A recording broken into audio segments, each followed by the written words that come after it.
नमस्कार, आप देख रहे हैं इंडिया बोल रहा है। मैं हूं आपके साथ विवेक शांडिल्य। मिडिल ईस्ट की जंग के बिसात पूरी तरीके से पलट चुकी है और सबसे बड़ी खबर, अमेरिका ईरान के बीच डील की खबर आ रही है। लेकिन क्या वाकई डोनाल्ड ट्रंप की बात पर भरोसा किया जा सकता है? जिस परमाणु कार्यक्रम को रोकने के लिए ट्रंप ने ईरान में विध्वंस किया, वो प्लान ही फेल हो गया।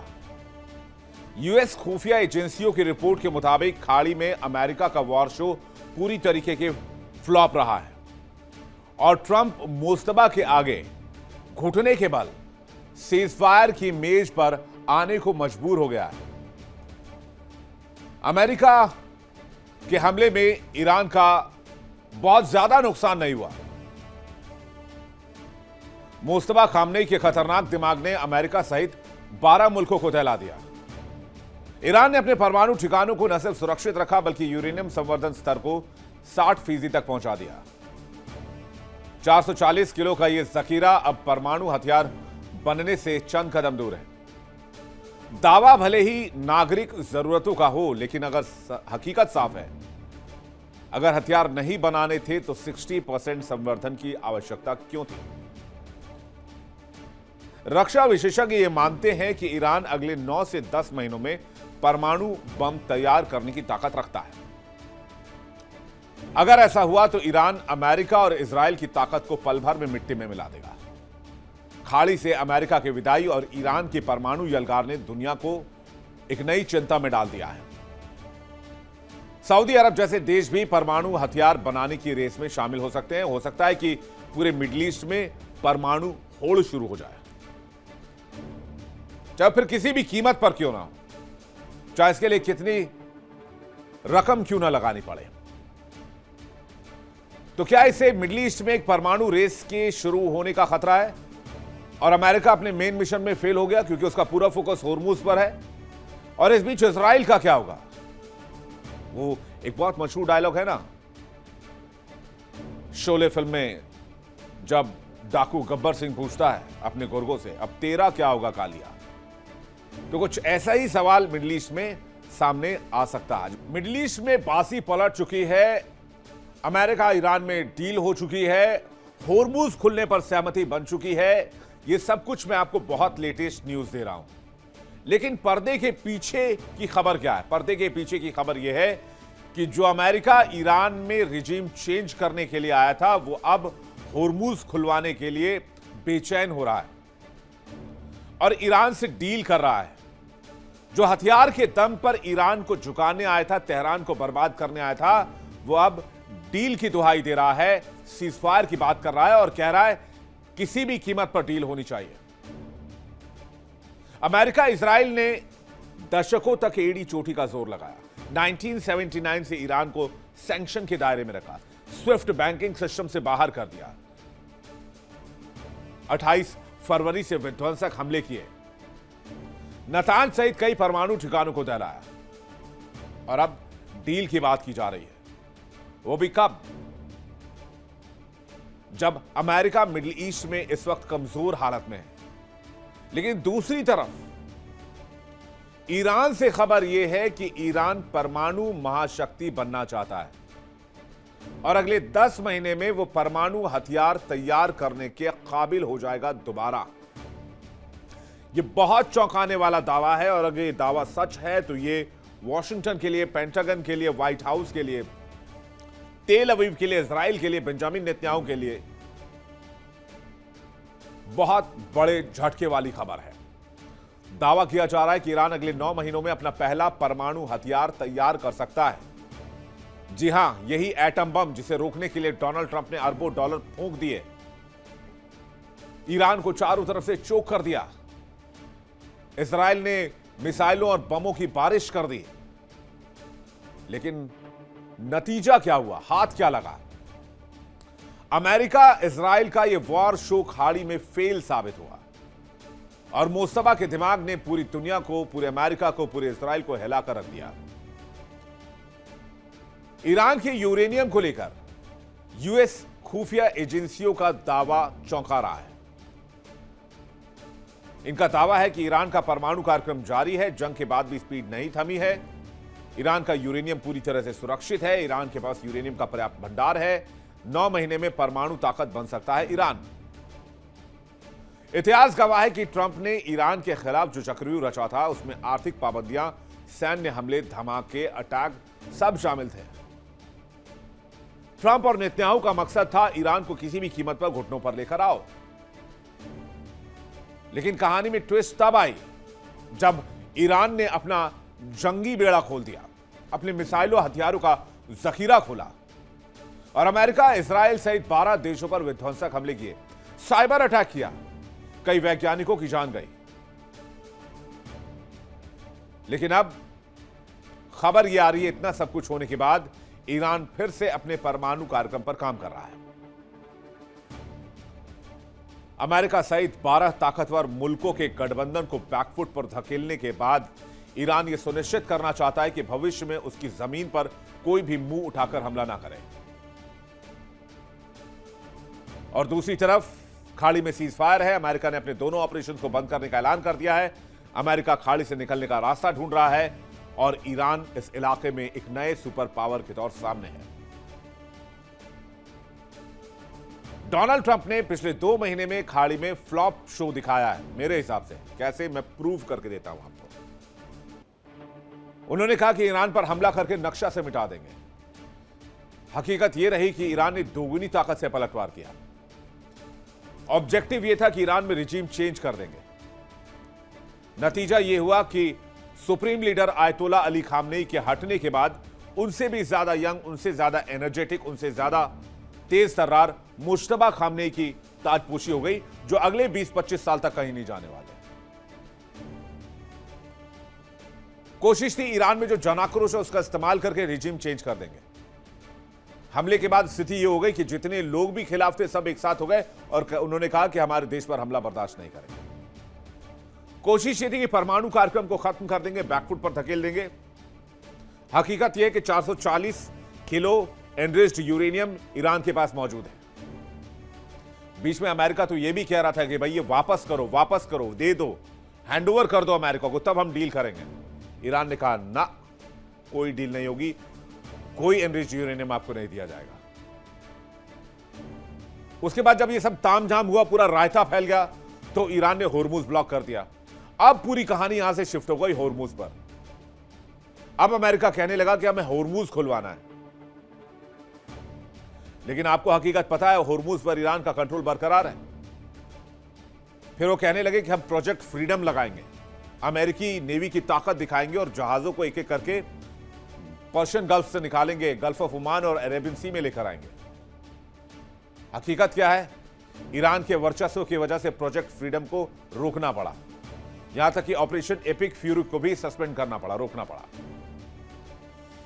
ईरान को अमेरिका अपनी शर्तों पर झुकाने की ख्वाहिश लिए इस इलाके में आया था, लेकिन ट्रंप के गुहार पर ईरान अपनी शर्तों पर सीजफायर के लिए हामी भर रहा है। ईरान हमेशा से कहता रहा कि उसका परमाणु कार्यक्रम पीसफुल है, शांतिपूर्ण है। ईरान का परमाणु प्रोग्राम अमेरिका और ईरान के बीच विवाद की मुख्य वजह रहा है। अमेरिका, इजराइल का कहना है कि ईरान के पास परमाणु हथियार नहीं होने चाहिए। तो परमाणु हथियार नहीं होने चाहिए तो 60% तक ईरान ने यूरेनियम एनरिच कैसे कर लिया? कहां थे अब तक ये लोग? अगर मेडिकल साइंस के लिहाज से भी बात करें, मैक्सिमम 10% तक एनरिच यूरेनियम बहुत होता है इस्तेमाल के लिए। हालांकि ईरान दावा करता रहा कि उसका परमाणु कार्यक्रम नागरिक जरूरतों के लिए है, लेकिन उस दावे पर भी सवाल है, वो 60% एनरिचमेंट तक क्यों लेकर गया?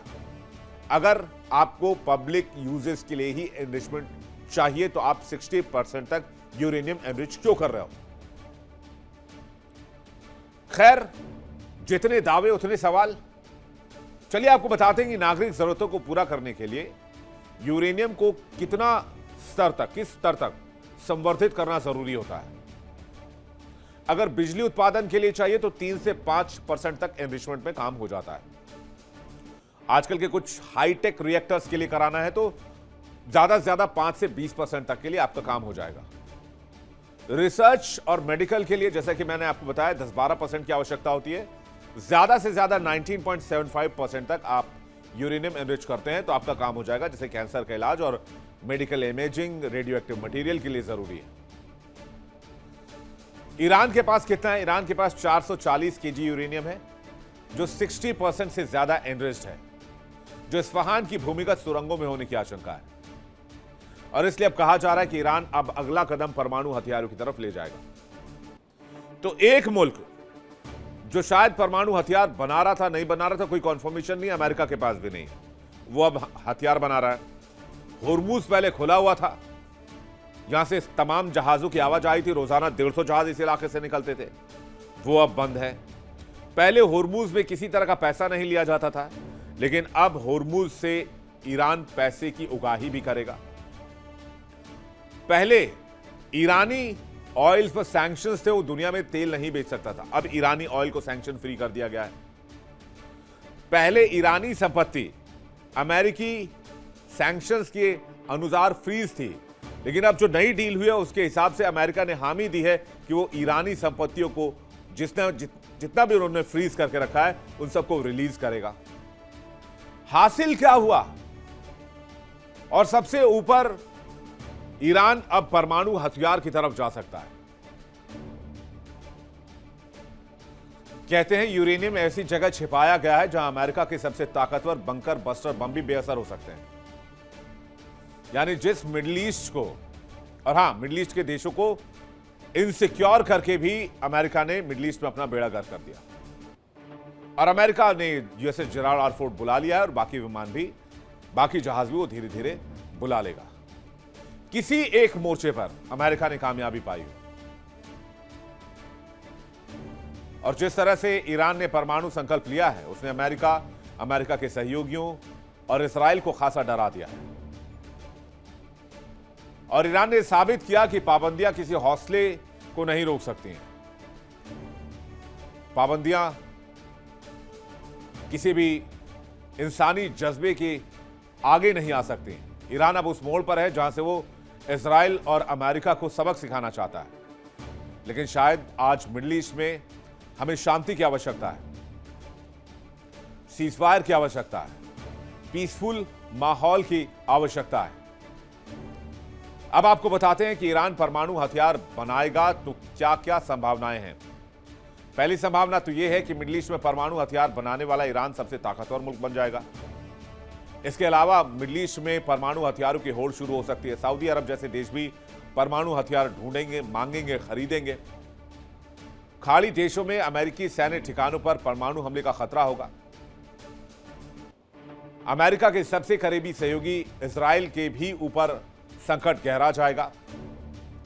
ईरान को परमाणु संपन्न बनने से न रोक पाना अमेरिका की वैश्विक विफलता मानी जाएगी, और ईरान परमाणु ताकत का डर दिखाकर यूएस को इस इलाके से निकलने के लिए मजबूर भी कर सकता है। ईरान के प्रॉक्सी और अधिक निडर होकर अमेरिकी संपत्तियों पर हमले की बात सामने आ सकती है। अगर अगले 1 साल, 1.5 साल, 2 साल में भी ईरान परमाणु परीक्षण कर लेता है तो मिडिल ईस्ट का पावर बैलेंस हमेशा के लिए बदल जाएगा, वर्ल्ड ऑर्डर बदल जाएगा, और ये अमेरिका की सुपर पावर वाली छवि पर आखिरी कील होगी। ईरान ने क्लियर मैसेज दे दिया है कि वो अपने ऊपर बार बार हमले बर्दाश्त नहीं करेगा, और अमेरिका को कभी इस तरह से आगे से अपने ऊपर हमला करने की इजाजत नहीं देगा। बातचीत करने के लिए मेहमानों का एक बड़ा पैनल हमारे साथ जुड़ रहा है। इस वक्त मेजर जनरल अनुज माथुर हमारे साथ जुड़ रहे हैं। स्वागत है सर आपका। विंग कमांडर आलोक साय हमारे साथ जुड़ रहे हैं। स्वागत है आपका। पूर्णिमा नाथ हमारे साथ जुड़ रहे हैं, भू राजनीतिक विशेषज्ञ हैं, जियोपॉलिटिकल एक्सपर्ट, यूएस से लाइव, बहुत स्वागत है आपका। प्रियंका यादव हमारे साथ जुड़ रही हैं, रशिया से लाइव, बहुत स्वागत है आपका। सबसे पहला सवाल मेरा सीधा सवाल रहेगा पूर्णिमा नाथ जी से। पूर्णिमा नाथ जी, अचीव क्या किया यूएस ने ईरान में जाकर? उल्टा उन चीजों को इग्निशन दे दिया जो मौजूद नहीं थी या वजूद में नहीं थी, और उसकी लिस्ट मैंने गिनाई, जैसे कि होर्मुज बंद नहीं था, अब होर्मुज बंद है। ईरान ने कहा था कि वो परमाणु हथियार नहीं बनाएगा, लेकिन उसके हिसाब से, अपनी जरूरतों के हिसाब से इलेक्ट्रिसिटी, ऊर्जा, मेडिकल रिसर्च के लिए काम कर, लेकिन अब वो कह रहा परमाणु हथियार भी बनाएगा।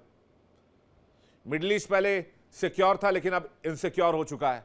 वहां का कोई देश अपने आप को सुरक्षित नहीं मान रहा है। क्या हुआ इस हमले से?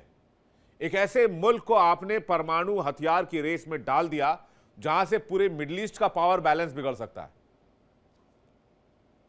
जी thank you so much for having me. नमस्ते, जय हिंद विवेक। बहुत टाइम के बाद आपको आपने आपके शो में बुलाया, बहुत शुक्रिया। पहली बात तो ये कि प्रेसिडेंट ट्रम्प को शायद नहीं लगा था कि ये इतना लंबा चलेगा। वो वेनेजुएलन मॉडल ईरान के ऊपर नहीं लागू हुआ, that is the problem basically. He was absolutely emboldened और वेनेजुएला में सक्सेस मिला उनको, उनके हिसाब से सक्सेस मिला। लेकिन मेरे हिसाब से किसी फॉरेन लीडर को किडनैप करना और मारना बिना कोई एक्स्ट्रा जुडिशियल किलिंग ऐसे चलाना is not, this is not a प्रदर्शन of strength. It's actually terror दिखाना और हॉरर दिखाना और अपना माइट दिखाना। और ऊपर से eight the end of the day जिसका अहंकार है जितना ही होगा उतना ही गिरने वाले। तो मेरे हिसाब से प्रेसिडेंट ट्रम्प का भी सिचुएशन ऐसा है। आज ईरान के वजह से वो फंस गए वहाँ पे और बाहर नहीं निकल पा रहे। ईरान के ऊपर आप देखिए ना, 47 ईयर्स तक उनके ऊपर एक टेररिस्ट रिजीम घोषणा करके उनके ऊपर सैंक्शंस लगाया गया है। 13,000 सैंक्शंस ऑलमोस्ट लगाए गए हैं। उनके जो करेंसी है ऑलमोस्ट खत्म, it's not finished yet, but it's in severe pressure today. लेकिन कोई भी कंट्री आज अगर मैं सर खड़ा करके किसी को दिखाया, आंख दिखा के बात किया, वो है ईरान। और दुनिया में इसके इसके बारे में लिखा जाएगा, पढ़ाया जाएगा। मेरे ख्याल से अगर हिस्ट्री को चेंज नहीं करके बताया जाएगा तो this is going to be a major inflection point for President Trump in America also. America definitely has lost. हमारे यहाँ पे डेथ टोल भी खत्म बताया नहीं गया। पिछले 5 हफ्तों से ही 13 नंबर पे है। आप मुझे बताइए, एक ऑनगोइंग वॉर है, कभी बंद करते, कभी खोलते, कभी ब्लॉकेज लगाते, कभी पॉज करते, कभी डील के बारे में बोलते, कभी डील के बारे में नहीं बोलते, कभी बोलते बॉम्बिंग में आपका सिविलाइजेशन खत्म कर देंगे, कभी बोलते एक रात में आपका खत्म, entire country can be taken out. All this kind of threatening situation में फिर ऑन एंड ऑफ ऑयल का प्राइस मैनिपुलेशन करना, उसके बाद आपकी मार्केट को मैनिपुलेट करना, this is what's happening. They are making money, the contracts are going to the defence industry. He and his family and his cronies are making money in this war, and लोगों को दिख रहा है। और आगे जाके अगर इन्वेस्टिगेशन होगी और हमारे जैसे लोग सही जगह पे बैठेंगे तब तो इन्वेस्टिगेशन करेंगे, तब हमें पता चलेगा कि इसका एक्चुअली रिजल्ट क्या था, यहाँ पे कितने कुछ छुपाया गया है। सो अनफॉर्चुनेटली जो पहले हॉर्मुज का बात नहीं हुआ था बॉम्बिंग करने से पहले, आज वो पार्ट ऑफ द डील है। तो I don't know what has America और president Trump has achieved, but at the end of the day Iran has achieved a lot. Iran is much more stronger today in the global scale. अगर Iran की जगह मैं भी होती तब भी मैं बोलती कि ईरान को क्यों नहीं बनाना चाहिए न्यूक्लियर वेपन। और ग्लोबल ऑर्डर शिफ्ट हो रहा है तो किसी के पूछ के थोड़ी होना चाहिए। अपना सॉवरेंटी सबको डिफेंड करने का अधिकार है, और ईरान को भी है। अगर इसराइल के पास 300 वॉर हेड्स है और दुनिया को सबको पता है, कोई आज हाँ, क्वेश्चन नहीं कर रहे, तो ईरान को क्यों नहीं बनाना है। और सऊदी अरबिया के साथ पाकिस्तान का पैक्ट अभी भी है, अभी तो है ही। तो अगर न्यूक्लियर वेपन का जरूरत है तो पाकिस्तान से ले लेंगे। तो ये कौन सी बात होगी कि ईरान को मार्केट में अपना तो मिल ही रहा ना डिफेंस मैम, करने का? पैसा है तो मार्केट में क्या नहीं मिल रहा है। डीप स्टेट आपको सब कुछ देने के लिए तैयार है। आप बिल्कुल सही कह रही हैं। क्या करने गए थे अमेरिका ईरान में, और क्या लेकर आए? उल्टा पूरी दुनिया को एक लफड़े में फंसा दिया जहां से कोई बाहर ही नहीं निकल पा रहा है। हमारी दिक्कत भी बढ़ गई है, पूरी दुनिया की दिक्कतें बढ़ गई हैं। मैं चाहूंगा कि मेजर जनरल माथुर सर इस पर रिएक्ट करें। माथुर सर। देखिए, एक दो चीजें मैं आपको पहले बताना चाहूंगा विवेक। हाँ, पहली बात तो जय हिंद। सबसे जरूरी चीज जो समझने की है कि ये जब भी आप किसी की कौन हार रहा है कौन जीत रहा है, इसको जब कंपेयर करते हैं तो रिलेटिवली आपको उसको देखने की आवश्यकता होती है। अगर हम ये लगातार कहते जा रहे हैं अमेरिका हैज लॉस्ट लॉट, मैं पूरी तरह से आपसे सहमत हूं। अमेरिका की सुपर पावर इमेज फारस की खाड़ी में कहीं कर्त में पड़ी हुई है, ये भी मैं पूरी तरह से मानता हूं। लेकिन अगर हम ये कह रहे हैं कि ईरान ने सिर्फ जीत हासिल करी है और ईरान को कोई नुकसान नहीं हुआ है, ये मेरे हिसाब से गलत आकलन होगा। उसकी मैं वजह बताता हूं कि आप हम कहने का प्रयास कर रहे हैं कि ईरान एक बहुत बड़ी महाशक्ति के रूप में उभर करके आए। महाशक्ति जो होती है वो सिर्फ मिसाइलों से नहीं होती है। महाशक्ति होने के लिए आपको मिलिट्री पावर चाहिए, आपको इकोनॉमिक पावर चाहिए, आपको अपनी सोशल पावर चाहिए, हर प्रकार की चीजों की आवश्यकता है। आप मुझे बताएं क्या मिलिट्री माइट ईरान के पास है आज की तारीख में कि वो आने वाले समय में एक सुपर पावर बन जाएगा? अगर 2 बम बना लिए उसने तो उससे क्या अंतर पड़ेगा? आप यूं कह रहे हैं कि उसके 10 बम जो बनेंगे ईरान के, वो अमेरिका के 5,000 बमों से ज्यादा घातक हैं। उसके पास डिलीवरी मींस क्या है, कहां पर वो इस्तेमाल करेगा, किस तरह से वो पावर बैलेंस को एडजस्ट करेगा? इजराइल के पास 85 बॉम्ब्स ऑलरेडी एग्जिस्टिंग हैं, उनको कैसे कॉम्पनसेट करेगा? तो ये तमाम चीजें जो हैं वो कंपैरिजन देखने की जरूरत होती है। मैं किसी pro America, pro China, pro कुछ नहीं हूं। मैं नहीं सर, आपको it's not about pro, imbalance- it's not about pro and against. North Korea के पास 10 से 15 वेपन है ना सर, न्यूक्लियर वेपन। अमेरिका कर दे हमला जाकर नॉर्थ कोरिया के ऊपर, it's a weapon of deterrence ना सर, ये बात तो आप भी समझ रहे हैं। बिल्कुल, मैं ये बात मैं बहुत पहले से आपके चैनल पे कहता चला रहा हूं विवेक, कम से कम 10 बार मैं आपको बता चुका हूं। एपीजे अब्दुल कलाम को मैंने कोट किया है, जब एपीजे अब्दुल कलाम ने कहा था कि जो परमाणु हथियार होते हैं they are weapons of peace and not weapons of war. क्योंकि आज यही अमेरिका नॉर्थ कोरिया के खिलाफ कोई भी एक्शन लेने के लिए तैयार नहीं है। उस नॉर्थ कोरिया जो काम कर रहा है वो ईरान से कहीं ज्यादा खराब काम कर रहा है, बावजूद उसके, और ईरान के खिलाफ वो ले पाया एक्शन, वो इसे ही वजह थी क्योंकि ईरान के पास परमाणु हथियार नहीं है। ये बात मैं सब समझता हूं, हमें give me my 40 years of army. तो मैं आपको ये बता रहा हूं कि जो आप जब हम ये बात करने की कोशिश कर रहे हैं कि क्या पोस्ट कॉन्फ्लिक्ट सिनेरियो में सिचुएशन होगी, आपकी इकोनॉमिक कंडीशन, $1 14 लाख रियाल में $1 आ रहा है, आपकी ये इकोनॉमी है। How can you be a super power? How can you be a power? 5,000 missiles and 10 atom bombs do not make you super power Vivek. तो ये मेरा ये मानना है। जहां तक सवाल अमेरिका का है, बहुत उनको नुकसान हुआ है, लेकिन ये जो इफेक्टिव ब्लॉकेड लगाया है, कल भी मैंने आपको ये कहा था कि इस ब्लॉकेड की वजह से जो आर्थिक नुकसान ईरान को हो रहा है उसका कोई हिसाब किताब नहीं है। इसीलिए ये जो टॉकिंग का प्रोसेस और फाइंडिंग ए डिप्लोमेटिक सोल्यूशन का प्रोसेस जो है वो हेस्टन अप किया जा रहा है। वो इसीलिए किया जा रहा है क्योंकि उनको भी पता है, चीन को भी इसका असर हो रहा है, सारी दुनिया चाहती है कि ये खत्म हो। अगर आपने अमेरिका को एक फेस सेविंग ऑफ रैंप नहीं दिया तो मैं आपको गारंटी लिख के दे सकता हूं विवेक, अमेरिका यहां से नहीं जाएगा।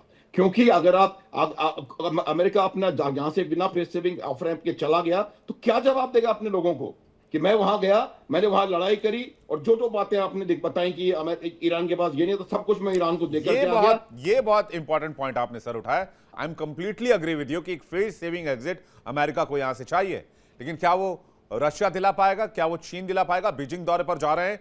मैं प्रियंका जी से इसका जवाब चाहूंगा, फिर मैं विंग कमांडर आलोक सर आपके पास आ रहा हूं। प्रियंका जी। नमस्कार विवेक जी।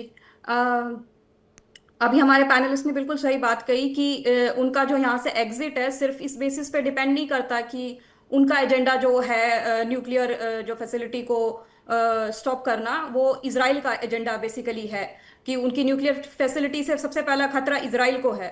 तो अमेरिका की बात यहाँ पे सिर्फ नहीं है कि इजराइल भी उसको न्यूक्लियर बनाने देगा या नहीं, तो ये भी बात है। और ट्रंप देखे तो वो पहले डील की बात करेंगे, मुझे लगता है कि चाइना से वो डील करेंगे। उन्होंने रशिया को भी पहले एक सेफ हेवन दिया है, उनके ऊपर से भी सैंक्शन रिलीज करे हैं, और उन्होंने ईरान को भी थोड़ा सा सेफ हेवन उन्होंने, इसका मतलब वो पहला कदम उठा रहे हैं। इसका मतलब ये नहीं है कि वो झुक गए हैं, वो पहला कदम उठा रहे हैं, वो उनको चांस दे रहे हैं। इसका मतलब ये नहीं है हम मुश्तबा को लीडरशिप मिल गई है, कोई उनके लिए बहुत बड़ी बात नहीं है। कल सुबह तक आपका मुश्तबा गायब मिल सकता है। जिस तरीके से वो उनका जो न्यूक्लियर साइंटिस्ट गायब हुआ था, जिस तरीके से उनका ये खमनेई गायब हुआ था, इसी तरीके से मुश्तबा और मुश्तबा के साथ 10 और टेररिस्ट साथ में गायब हो सकते हैं कल परसों के अंदर अंदर। तो ये वो झुके नहीं है बिल्कुल भी। They are just giving them कि हम पहले कदम उठा रहे हैं, आपको ईज दे रहे हैं और अब आपकी बारी है।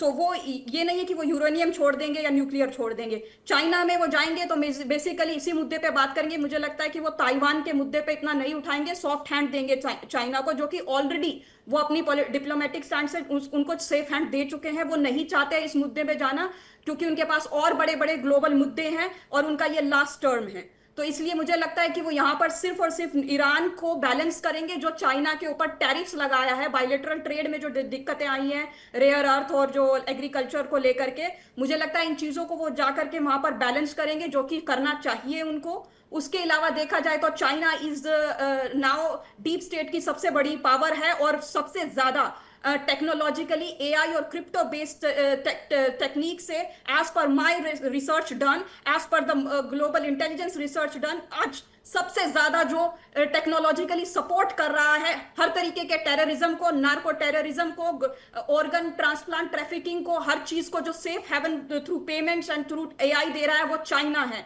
बट ये मुद्दा भी बहुत बड़ा है, बट मुझे नहीं लगता कि इस मुद्दे पे वहां पे बात होगी, क्योंकि सरफेस पे जो है अभी हॉर्मोन्स का मुद्दा अटका हुआ है, और सरफेस पे जो है वो ईरान का जो मिलिट्री और जो सपोर्ट है जो चाइना उसको देता है, उसका मुद्दा अटका हुआ है। तो मुझे लगता है कि वो आपने कहा, आपने आउटराइटली कहा, प्रियंका आपने आउटराइटली कहा कि अमेरिका मौका दे रहा है ईरान को।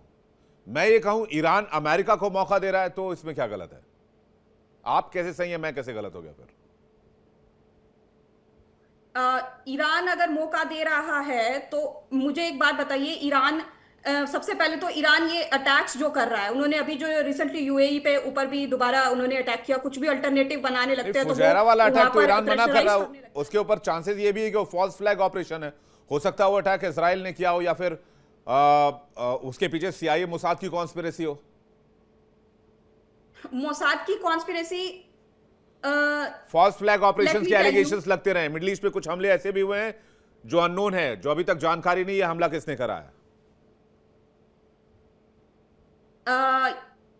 आप कब की बात कर रहे हैं? मैं इसी लड़ाई की बात कर रहा हूं, मैं 28 फरवरी के बाद के जो इवेंट्स हुए, मैं उसी इवेंट्स की बात कर रहा हूं।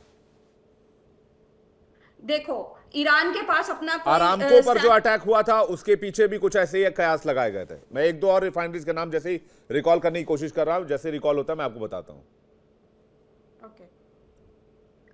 बट यू नो, जो ट्रम्प है वो उनके पास ही हैज सेवरल अदर पॉइंट्स। वो मैं ये नहीं कहूंगी व्हाट्सएप यूनिवर्सिटी की तरह कि यहाँ पर ईरान जो है वो बहुत ही मजबूत तरीके से निकल करके आया है, क्योंकि यहाँ पर टारगेट कुछ और भी दिख रहा है। मैंने जैसे बोला कि ट्रम्प के पास और ज्यादा ग्लोबल मुद्दे हैं, उन्होंने कार्टल्स को डिस्ट्रॉय वीकन किया है, वो डिफेंस के जो mafia defence production companies China favouring, उनको वीकन करने की कोशिश की है, उन्होंने पेट्रो युआन के एजेंडा को वीकन करने की कोशिश की है। These are the more important, and आपको मैं बता दूं, these are the true fact checked report of my that is all the global state deep state is now the safe haven in China। तो ये this is the new agenda जिसको वो block करने की कोशिश कर रहे हैं, और उसको ब्लॉक करने के लिए उनको ईरान को तोड़ना ही होगा, क्योंकि चाइना और रशिया का सबसे बड़ा प्यादा जो है वो ईरान ही है। हाँ, चाइना अब रशिया का जो प्यादा वो ईरान है, या फिर ईरान को वो दोनों हेल्प कर रहे हैं बिकॉज ऑफ यूएस, क्योंकि यूक्रेन को अमेरिका ने हेल्प किया जिससे रशिया बहुत लंबे समय से फंसा हुआ है। ताइवान को अमेरिका हेल्प कर रहा है जिसकी वजह से ताइवान की तरफ चाइना नहीं बढ़ पा रहा है। There are many points in this discussion, लेकिन मैं जा रहा हूं आलोक जी के पास। आलोक जी, अब ये बात बताइए जो बात सब लोग कह रहे हैं पैनल पे कि भाई ईरान को नुकसान हुआ, मैं भी कह रहा हूं ईरान को नुकसान हुआ है, लेकिन आप बताइए, एक तरफ गामा पहलवान और एक तरफ तीली पहलवान, तो गामा पहलवान के आगे तीली पहलवान की क्या औकात बताइए आप। फिर भी 60 दिन तक उसको न सिर्फ काउंटर अटैक करना बल्कि अपनी शर्तों पर बातचीत की टेबल पर लेकर आना, और ऑपरेशन एपिक फ्यूरी और आपका प्रोजेक्ट फ्रीडम दोनों को होल्ड कराना, क्या यह कोई मामूली बात है? कहां यूएस की सेना और कहां ईरान की सेना? वो सेकंड जनरेशन फाइटर जेट उड़ा रहे हैं जो 71 में उन्हें F1 F2 मिला हुआ था। विवेक जी, देखिए, आपके सवाल का जवाब दे दो, फिर मैं अगले पॉइंट पे आता हूं। इसमें कोई शक नहीं है कि ईरान ने एक विश्व की सबसे बड़ी महाशक्ति को इतने दिनों तक युद्ध में रोक के रखा और हार नहीं मानी उसने। और इसका ये कारण नहीं कि वो युद्ध में बहुत तेज था, उसका कारण है कि उसकी प्लानिंग उसने जो प्लानिंग की थी अंडरग्राउंड सिटीज में, टनल्स में ऑटोमेटेड रेल सिस्टम बना करके मिसाइल्स का डिप्लॉयमेंट करना गुप्त साइलोस के द्वारा, और जितने डिस्पर्स तरीके से उसने बना रखे थे, इसके कारण उसके आधे से अधिक मिसाइल और आधे से अधिक उसके ड्रोन सिस्टम प्रिजर्व करके रह गए, बमबारी में बर्बाद नहीं हुए। और इसके कारण वो एक न्यूसेंस वैल्यू बन गया। आप देखिए ईरान ने अमेरिका के ऊपर क्या आक्रमण किया, वहां के जो कुछ सेंटर थे मिडिल ईस्ट के, उसमें कुछ अमेरिकन सेंटर्स को उसने नुकसान काफी पहुंचाया, मानता हूं। तो एक तरफ ईरान ने डायरेक्ट अमेरिका को बड़ा कोई डेंट नहीं किया है, अमेरिका के कुछ सेंटर्स उसने मिडिल ईस्ट में मारे हैं, और ईरान का सबसे बड़ा जो है वो है उसका डिटरेंस वैल्यू इस मिसाइल्स और इस ड्रोन के कारण, कि मैं मिडिल ईस्ट को तबाह कर दूंगा। तो मिडिल ईस्ट अभी अमेरिका के ऊपर प्रेशर क्या है, आप सोचिए विवेक जी, अमेरिका के ऊपर प्रेशर क्या है कि अगर वो ईरान को तबाह करते हैं, बमबारी शुरू करते हैं, ईरान तो बर्बाद हो जाएगा लेकिन मिडिल ईस्ट भी बर्बाद हो जाएगा। तो अगर ट्रंप रुक रहे हैं, किस लिए रुक रहे हैं? डिटरेंस का क्या काम, कौन सा डिटरेंस है कि मिडिल ईस्ट पूरा बर्बाद हो जाएगा। तो ये तो एक ऐसी स्थिति है, इसमें यह नहीं कहा सकता कि ईरान जीत गया। हाँ, ईरान ने बहुत ही शातिर तरीके से अपने आप को, अपनी शक्ति को बचा के रखा और अपने काउंटर ऑफेंसिव के पावर्स को प्रिजर्व करके रखा अंत तक वो लॉन्च करता रहा इजराइल के ऊपर और मिडिल ईस्ट के ऊपर। यहां पर उसकी जीत है और यहां पर वो शाबाशी के काबिल है। लेकिन अब मैं आता हूं दूसरे पॉइंट पे, ईरान जैसे शासक के हाथ में न्यूक्लियर वेपन होना एक खतरे की घंटी है पूरे मिडिल ईस्ट में। देखिए, मैं शुरू से कहता रहा हूं कि न्यूक्लियर वेपन कई देशों के पास है, लेकिन जिस तरह से रेडिकलाइज्ड फंडामेंटलिस्ट का शासन वहां पे है, वैसे लीडर्स के पास अगर न्यूक्लियर वेपन होगा तो ये विश्व की शांति के लिए बहुत ही बड़े खतरे की घंटी है। जिस तरह से प्रॉक्सी ऑर्गेनाइजेशंस खड़े कर दिए गए हैं उस क्षेत्र में 3 अलग अलग जगहों पे, ये एक खतरे की घंटी है। जब तक उनकी कमर नहीं तोड़ी जाएगी उस क्षेत्र में कभी शांति नहीं हो सकती। मैं मानता हूं कि ईरान अगर एटम बम बना भी लेता है कुछ महीनों के बाद में, जैसा कि आप बता रहे हैं, तो आप विश्वास मानिए कि मिडिल ईस्ट में आपस में ही मार काट मचेगी और ये क्षेत्र कभी भी संतुलित नहीं रह पाएगा, कभी भी संतुलित नहीं रह पाएगा। दूसरी बात मैं बताऊं, आज जो घटना चक्र बदला है वो आप देखिए, सुबह में जो एक्सियोस की रिपोर्ट आ रही थी उसमें यह हो रहा था कि अब कुछ इनकी बातचीत बन रही है और 14 सूत्री फॉर्मूला पे बात काफी आगे बढ़ गई है। ट्रंप ने तुरंत ही अपना ऑपरेशन फ्रीडम जो है उसको होल्ड में डाल दिया, ये बोल के कि बातचीत आगे बढ़ रही है, इसको फैसिलिटेट करने के लिए मैं इस ऑपरेशन को रोक रहा हूं। लेकिन आफ्टरनून आते आते सही बात पता चली, क्योंकि वहां से जब चाइना से प्रेस रिलीज हुआ तो वहां से वांग यी ने, जो उसके विदेश मंत्री ने, उन्होंने बड़े कड़े शब्दों में यह बात कही, ईरान को कहा कि आप स्ट्रेट ऑफ हॉर्मुज खोलिएगा और आपको जो है न्यूक्लियर वेपन्स बनाने, आपको उसके ऊपर इंटरनेशनल मॉनिटरिंग की जाएगी, आप उसको पब्लिकली एक्सेप्ट करेंगे कि आप न्यूक्लियर वेपन नहीं बनाएंगे।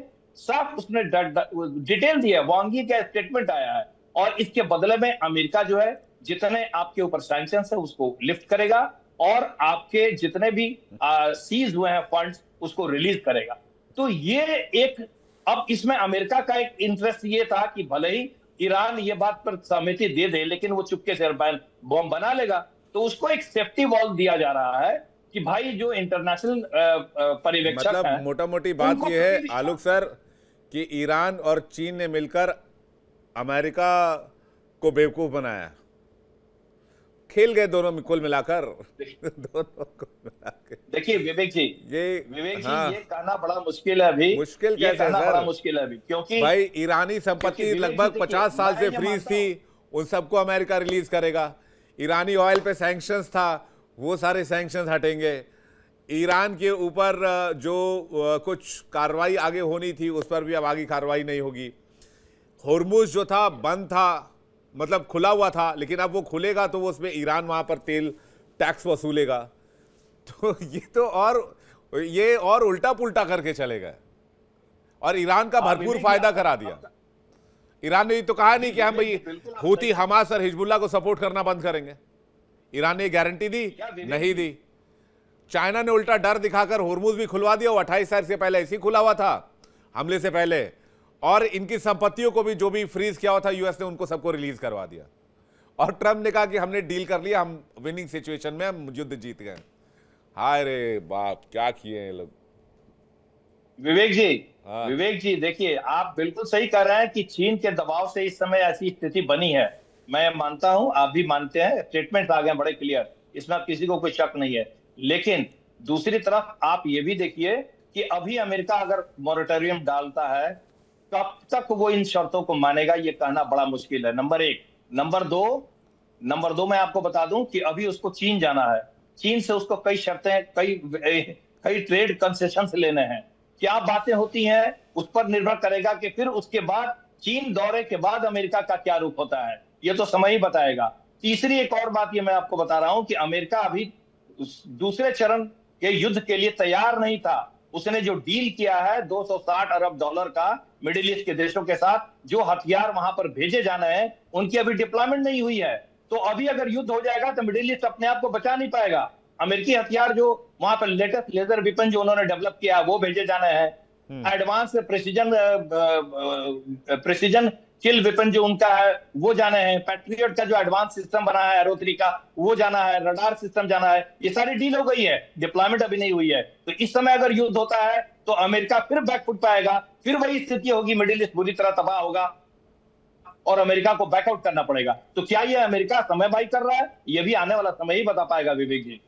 नहीं, अब लड़ाई का तो कोई मतलब ही नहीं रहता है भाई। 40 बिलियन डॉलर फूंकने के बाद कुछ मिला नहीं, खाली हाथ जा रहे हैं। डोनाल्ड ट्रंप इतने बड़े डील मेकर थे, ये डील पूरी तरीके से फेल हो गई। अब मुझे लगता है डोनाल्ड ट्रंप का कोई इंटरेस्ट है कि 2-4 डॉलर भी खर्चा करे, एक आधा सेंट भी खर्चा नहीं करे। वो जिस हिसाब से लॉस हुआ उनको यहाँ पर, वो रिकवरी के बारे में सोच रहा हूँ, कहाँ से रिकवरी करूँ। थोड़ा बहुत ईरानी पैसा रिलीज कर देता हूँ, ईरानी संपत्ति रिलीज कर देता हूँ, जिससे कुछ पैसे मेरे ही पास आ जाएंगे। वो इस फिराक में होंगे। अब माथुर सर कुछ कहना चाह रहे हो, उसके बाद पूर्णिमा मैं आपके पास आ रहा हूँ। माथुर सर। हाँ, देखिए मैं इसी बात को आगे आपको, हाँ वो कुछ आलोक कुछ कह रहे हैं, बोलिए प्लीज। सर मैं बस यही कह रहा हूं कि हम इसमें इजराइल को भूल जा रहे हैं। प्रियंका जी ने जो बोला है ना, इजराइल क्या करेगा अभी कोई नहीं जानता। इजराइल चुप नहीं बैठेगा अगर एटम बम बना रहा होगा ईरान तो। वो अकेले दम पर, जैसे सुसाइडल तरीके से IRGC लगी है, इजराइल भी भिड़ जाएगा, ये मेरा मानना है। इजराइल वाला एक फैक्टर है, ये बात मैं इससे सहमत हूं। मैं प्रियंका एक सेकंड आ रहा हूं। माथुर सर। हाँ देखिए, मैं भी इजराइल के बारे में ही बात करने वाला था, और मैंने ये पहले भी कहा है और दोबारा मैं आपको बता रहा हूं कि इजराइल जो है वो एक यूनिपॉइंट एजेंडा लेकर के चल रहा है, और इजराइल का एजेंडा है to remove Iran as a threat, और वो उसको आगे अपने आप को उस एजेंडे को लेने के लिए बहुत स्टेडीली आगे बढ़ रहा है। उसने हमास को लगभग खत्म कर दिया है, हिजबुल्लाह खत्म होने वाला है। आप देखेंगे हूती का क्या हाल होता है। और उसके अलावा किसी कीमत पर आज ईरान को हम बार बार 40 बिलियन डॉलर अमेरिका के गिन रहे हैं, 270 बिलियन डॉलर का नुकसान ईरान को हुआ है। तो 40 जो आप ये और भी कई चीजें देखने की आवश्यकता है हमको। 270 बिलियन डॉलर तो उन्होंने डिमांड किया है। और जो चाइना का जो दबाव है, ये मैं आपको बता रहा हूं, दुनिया की कोई भी ताकत उनको ये इस बात को एक्सेप्ट नहीं करेगी कि यहां से ईरान टोल वसूल करे, क्योंकि यहां से ईरान टोल वसूल करेगा तो हर एक इंटरनेशनल वाटरवे पर टोल वसूल किया जाएगा। सिंगापुर, मलेशिया और वो लेकर के अगर चाइना से स्टेट ऑफ मलाक्का में टोल वसूल करने लग गए तो चाइना का बैंड बच जाएगा। और स्टेट ऑफ जिब्राल्टर है, बाब मंदे में, इतने सारे इंटरनेशनल वाटरवेज हैं, कोई किसी कीमत पे ये बात नहीं मानी जाएगी। आज आप देखें, वो यूरोप जो लगातार ईरान के खिलाफ हो रहा था, अमेरिका से दूर ड्रिफ्ट हो रहा था, उस यूरोप ने कलेक्टिवली कहा है कि क्योंकि ईरान ने स्ट्रेट ऑफ हॉर्मुज को बंद किया हुआ है, इसलिए उनके ऊपर सैंक्शंस बढ़ाए जाने चाहिए। तो ये जो बात हम कह रहे हैं ना कि वो सारा सैंक्शन हटा करके सारा डीफ्रीज करके चला जाएगा, अमेरिका के पास कुछ पोर्शन है, बहुत सारा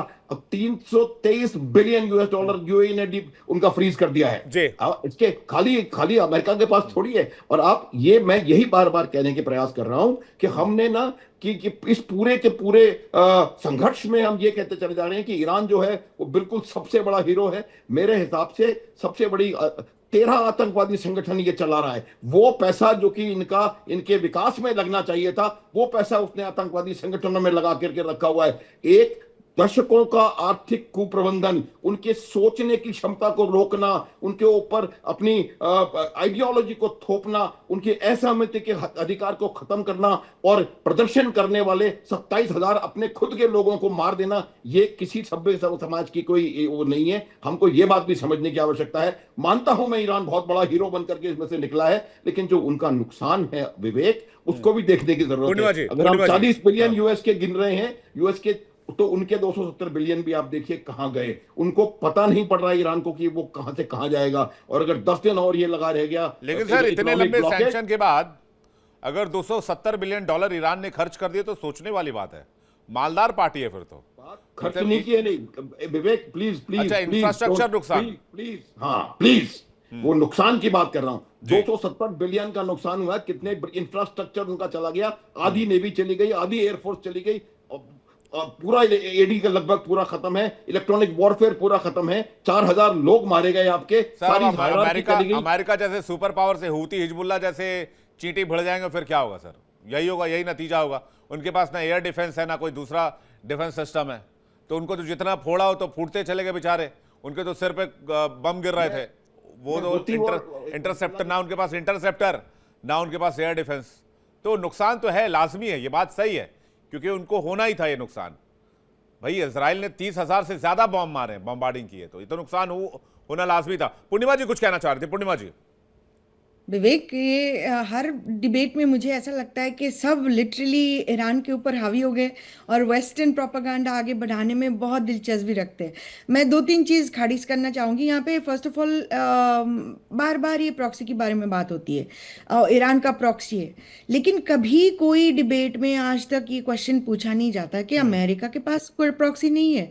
यूक्रेन हो, इजराइल हो, यूएई हो, सऊदी हो, पाकिस्तान हो, अमेरिका का प्रॉक्सी नहीं है। अमेरिका तो पैसा देके कर्ड का जो मिलिट्री या मिलिशिया उनको भी यूज करने की कोशिश कर रहे थे। उनको आर्मिंग करके पैसा देके ईरान के अंदर घुसा के वहां पे डिस्टेबलाइजेशन करके राइट कराने का आप तो इतने पूर्णिमा जी डीप में जा रही है। मैं अमेरिका का सबसे बड़ा टेररिस्ट प्रॉक्सी बताता हूं, यहां पर बैठे बैठे, नॉन नेटो अलाय जिसको अमेरिका कहता है, पाकिस्तान। वही वो तो सबसे बड़ा जीता जागता प्रॉक्सी है अमेरिका का, और उसको अमेरिका एक्सेप्ट करता है कि हमारा जियोपॉलिटिकल इंपॉर्टेंस की वजह से हम पाकिस्तान के साथ खड़े रहते हैं। एग्जैक्टली और ऊपर से विवेक, आप हिपोक्रेसी देखिए, दोगलापन देखिए। स्पीकर, कोई स्पीकर ऐसे भी बोलते हैं कि Iran is a terrorist state. मैं तो क्वेश्चन पूछना चाहती हूँ, टेररिस्ट स्टेट मतलब क्या है? और कौन होता है अमेरिका टेररिस्ट घोषणा करने वाले? किसको घोषणा करते हो, किसको नहीं घोषणा करते हो? अमेरिका कौन होता है घोषणा करने वाले? आज जिसको टेररिस्ट बोल रहे हो, कल उसको आपने रेड कारपेट देनी है व्हाइट हाउस में। सीरिया के साथ ऐसे ही हुआ है, पाकिस्तान के साथ ऐसे ही हुआ है। आज अगर आप कौन होते हो बोलने वाले? ईरान अपने आप को देख नहीं पाया और अपना एजेंडा को घुसाता है, अपना आइडियोलॉजी को घुसाता है। अमेरिका नहीं करता, अमेरिका का मिशनरी नहीं जाता इंडिया में। आपको 3-4 दिन पहले मैंने आपकी कंट्री में देखा है, पुणे में 3 अमेरिकन गॉट अरेस्टेड, बाइबल दे रहा था, टूरिस्ट वीजा में था, तो वो अलाउड है आपकी कंट्री में? वो नॉर्थ ईस्ट, तो वो अपना घुसाते नहीं, अपना एजेंडा अपना। नॉर्थ ईस्ट में अमेरिकन अरेस्ट हुए, टेररिस्टों को ट्रेनिंग दे रहे थे। वही तो विवेक, यही तो दोगलापन की बात है ना, कि एक तरफा डिबेट को लेके जाने की जो एजेंडा है, ये जिसकी लाठी उसी की भैंस वाली बात है। अमेरिका के पास पैसा है तो उसका किया धरा सब कुछ सही है। आलोक जी मेरी बात तो मुस्कुरा रहे हैं। आलोक जी मैं आ रहा हूं आपके पास, लेकिन जो न्यूट्रल है उनको हर तरीके से देख के एक जो सच की बात है वो अपनाना चाहिए, लेकिन वो होता नहीं है। कि मैं आप सारे डिबेट में बैठती हूँ, वही बात हमारे यहाँ जो मेजर जनरल अनुज माथुर कहना चाह रहे हैं और विंग कमांडर आलोक सर कहना चाह रहे हैं, वो ये कहना चाह रहे हैं कि मिलिटरीली और साथ ही साथ इंफ्रास्ट्रक्चर वाइज कितना नुकसान हुआ है। हम यहाँ किसी का पक्ष नहीं ले रहे, किसी के खिलाफ नहीं, हम तेहरान ईरान के खिलाफ भी नहीं है, हम यूएस अमेरिका के खिलाफ भी नहीं है, हम उनकी नीतियों को पकड़कर उनकी आलोचना कर रहे हैं कि हासिल क्या हुआ पूरी दुनिया को परेशान करने के अलावा। क्या ईरान रुक जाएगा? क्या आगे आने वाले समय परमाणु बम नहीं बनाए? क्या इसकी गारंटी मिलेगी? हो सकता है 1 साल के बाद ईरान परमाणु बम बना ले। नॉर्थ कोरिया बना रहा था तब किसी ने नहीं रोका, पाकिस्तान बना रहा था तब किसी ने नहीं रोका। तो जिसको बनाना वो बनाएगा, और अगर ईरान ने बना लिया तो मिडिल ईस्ट में एक और परमाणु रेस शुरू हो जाएगी, इसमें कोई दो राय नहीं है। प्रियंका जी कुछ कहना चाह रहे हैं? प्रियंका जी।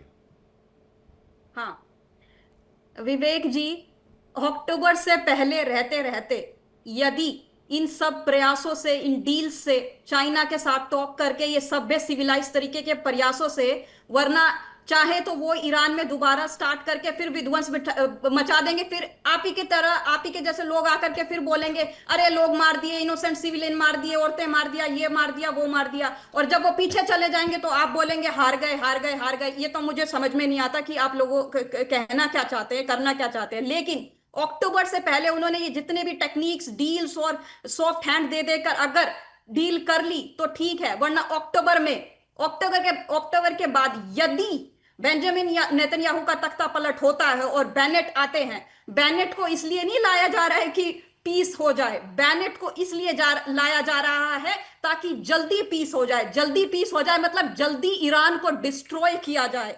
मैं इजराइल की एक पब्लिक ऑर्गेनाइजेशन की वाइस प्रेसिडेंट हूं, मिनिस्ट्री ऑफ इंटीरियर की, और मैं यहां रशिया, क्या नाम है इसका, यूएस और इजराइल सबके साथ मिलकर के पीस डील के एजेंडे के ऊपर काम कर रही हूं। हम लोग यहां पर कोई तबाही नहीं चाहते हैं इस तरीके से कि आप, क्योंकि जस्ट अपना वर्चस्व स्थापित करने के लिए, अगर आप तबाही नहीं, super power, Priyanka ji, Priyanka ji with due respect, Priyanka ji with due respect, अगर Priyanka ji with due respect, Priyanka ji आपकी आवाज नहीं आ रही, Priyanka ji with due respect, मैं ये कह रहा हूं अगर आप तबाही नहीं चाहते हैं तो फिर आप जैसे लोग गाजा के एथनिक क्लिनजिंग को कैसे सपोर्ट करते हैं? कहते हैं कि नफ्ताली बेनेट को इसलिए लाया जा रहा है क्योंकि पूरे ईरान में एथनिक क्लिनजिंग कराई जाएगी। आप जैसे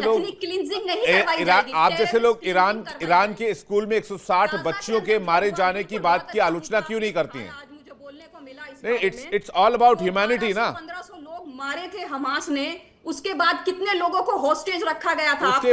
उसके बाद इजराइल ने अपना बदला जब पूरा कर लिया, उसके बाद इजराइल ने जब अपना बदला पूरा कर लिया, तो आप जैसे लोग फिर भी इस बात को क्यों सपोर्ट करते रहे कि पूरे गाजा पट्टी को साफ कर दो और मटिया मेट कर दो? वो गाजा के अंदर रहने वाले फलस्तीनियों के घरों में होस्टेज रखे गए थे, हर हफ्ते उनका घर बदला जा रहा था, और उनके अंदर जो प्रताड़ना दी जा रही थी वो फलस्तीन सिविलियंस के द्वारा दी जा रही थी, वो प्रताड़ना उनको। तो फिर साफ कहिए ना, अरे साफ कहिए कि टू स्टेट थ्योरी नहीं हो सकती, एक जगह पर दो मुल्क नहीं रह सकते।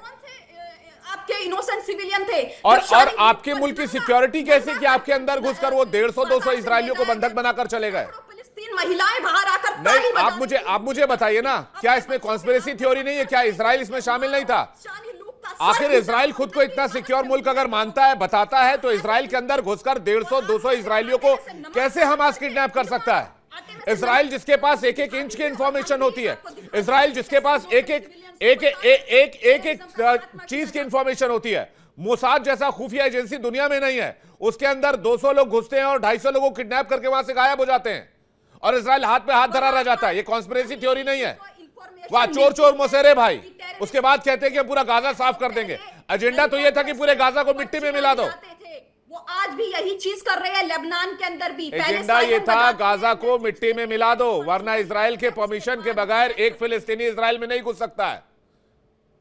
बात सीधी सी और साफ है, इजराइल की फेंसिंग बहुत मजबूत है और उसका बॉर्डर सिक्योरिटी भी बहुत पावरफुल है। आलोक जी कुछ कहना चाह रहे हैं इस मुद्दे पर? आलोक जी। विवेक जी देखिए, मैं कहना चाहता हूं, ये कहना कि कैसे हमास घुस गया और उसमें किसी की इजराइल की मिलीभगत थी, ये बहुत ही वाइल्ड स्पेकुलेशन है, क्योंकि किस तरह से घुसा ये सबको पता है। ग्लाइडर से आया वो, चलिए सर, घुसा निकाल के कैसे लेकर चला गया? हाँ मैं बता रहा हूं, तो आप ये बताइए। हमारे पहलगाम में भी जब पाकिस्तानियों ने अटैक किया तो वो मारकर फिर गायब हो गए जंगलों में। ऐसा नहीं था, वहां जितनी लेडीज थी उनको 50 को बंधक बनाकर अपने साथ क्रॉस बॉर्डर ले गए पाकिस्तान के अंदर और वहां जाकर उनको रख लिया। विवेक जी, आप जो पहलगाम में अटैक हुआ, तो आप फिर उसी तरह से आप ये भी पूछेंगे कि भारत ने कैसे अटैक करवा दिया, कैसे हो गया भारत में अटैक? यही डिफरेंस है, यही फर्क है आलोक सर। फर्क यह है कि मैंने कहा अगर घुसे तो 200-250 इजरायलियों को बंधक बनाकर अपने साथ कैसे ले गए, वो क्या मैकेनिज्म था? हाँ, लेकिन और इजराइल जैसा पावरफुल देश जिसको अपने एक इंच की जानकारी होती है, जहां पर सर्विलांस इतना तगड़ा होता है, उनको पता नहीं चला। मोसाद सोती रही, आईडीएफ सोती रही, किसी को कुछ जानकारी नहीं। विवेक जी, हाँ वहां इजराइल फेल किया, लेकिन ये नहीं कहा सकता कि वो इजराइल की साजिश थी। मैं नहीं मानता सर, इजराइल फेल था वहां पर। मुझे आज भी इस कॉन्स्पिरेसी थ्योरी में बिलीव है कि वहां कुछ ना कुछ गड़बड़ हुआ, जिसे बेंजामिन नेतन्याहू अपने ऊपर लगे आरोपों को दरकिनार करके लंबे समय तक इजराइल की शासन में बने रहे। अरे नहीं विवेक जी, क्या बात कर रहे हैं। और दूसरी बात मैं एक और ये कहना चाहता था पूर्णिमा जी के लिए, हम और जनरल माथुर सर ये कहना चाह रहे हैं, हम एक साइड व्यू नहीं ले रहे हैं। हम मानते हैं पूर्णिमा जी कि अमेरिका बहुत बड़ा विलन है, हम मानते हैं कि ट्रंप बहुत घटिया आदमी है, उसने पूरे विश्व को तबाह कर रखा है, लेकिन इसका मतलब ये नहीं है कि ईरान जो है वो पाक साफ है। क्या ये वेस्टर्न मीडिया का प्रोपेगेंडा है कि वहां फंडामेंटलिस्ट का इतना क्रूर शासन है? क्या हम और आप नहीं देख रहे हैं? तो ये कहना कि वो मीडिया जो है, वेस्टर्न मीडिया के हम इन्फ्लुएंस में आ रहे हैं, अमेरिका क्रूर है, ट्रंप बदमाश है, इसका मतलब ये नहीं है कि ईरान अच्छा है।